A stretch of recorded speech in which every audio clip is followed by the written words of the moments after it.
Here is the passage from 1 Corinthians 13 to 4-7 KJV. Charity suffereth long, and is kind. Charity envieth not. Charity vaunteth not itself, is not puffed up, doth not behave itself unseemly, seeketh not her own, is not easily provoked, thinketh no evil, rejoiceth not in iniquity, but rejoiceth in the truth, beareth all things, believeth all things, hopeth all things, endureth all things. Now let's slow down and breathe this in, because these words are not sentimental poetry for weddings. They are spiritual steel for daily life.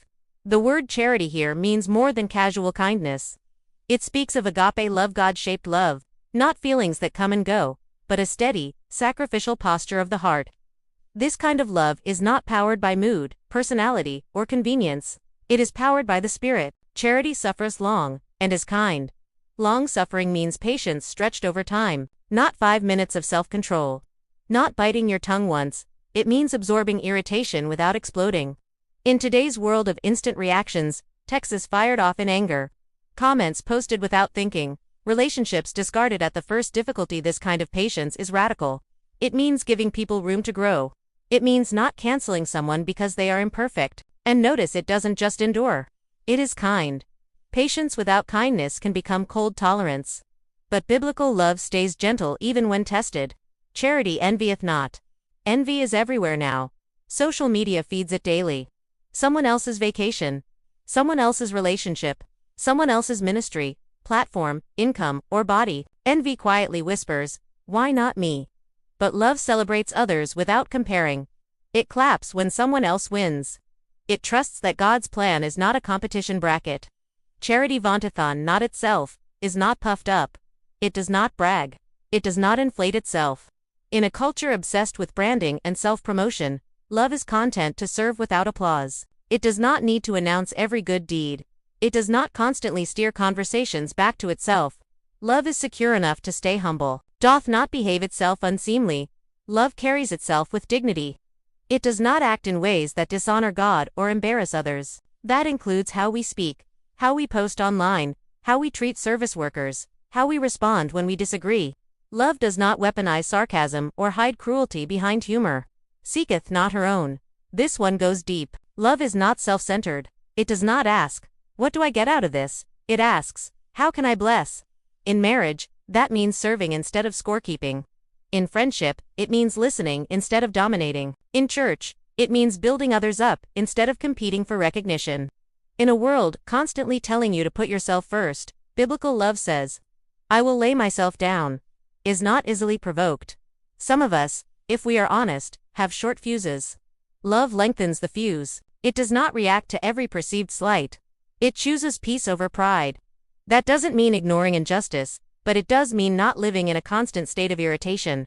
Imagine how different families, workplaces, and churches would look if people were not constantly on edge. Thinketh no evil.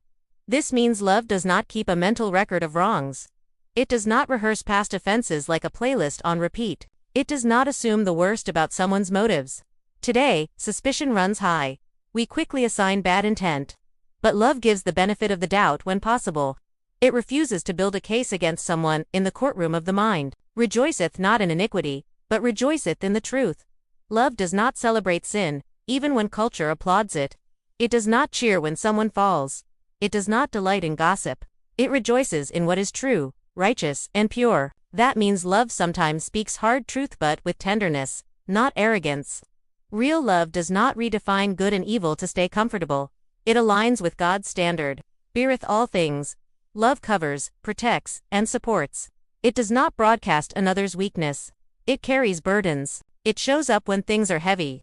In practical terms, it means staying present when someone is struggling instead of disappearing. Believeth all things. This does not mean being naive. It means love chooses trust rather than cynicism. It believes God is at work. It believes people can change. It believes redemption is possible.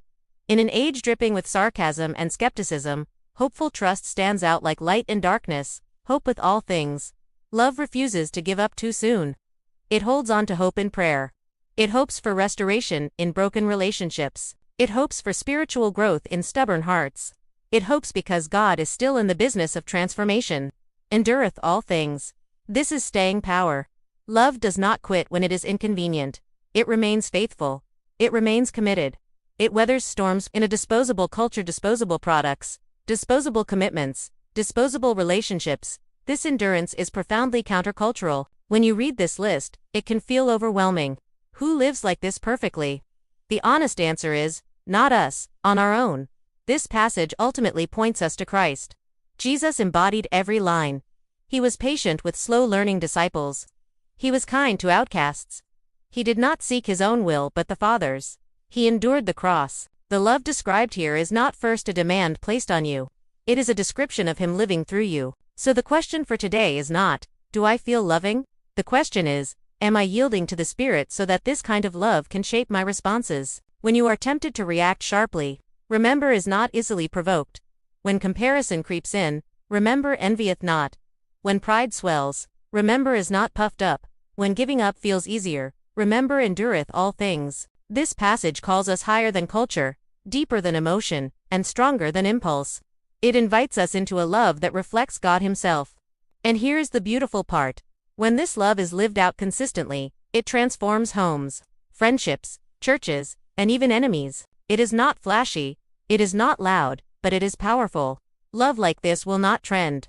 It will not always be applauded, but it will last, and in the end, that is what matters most.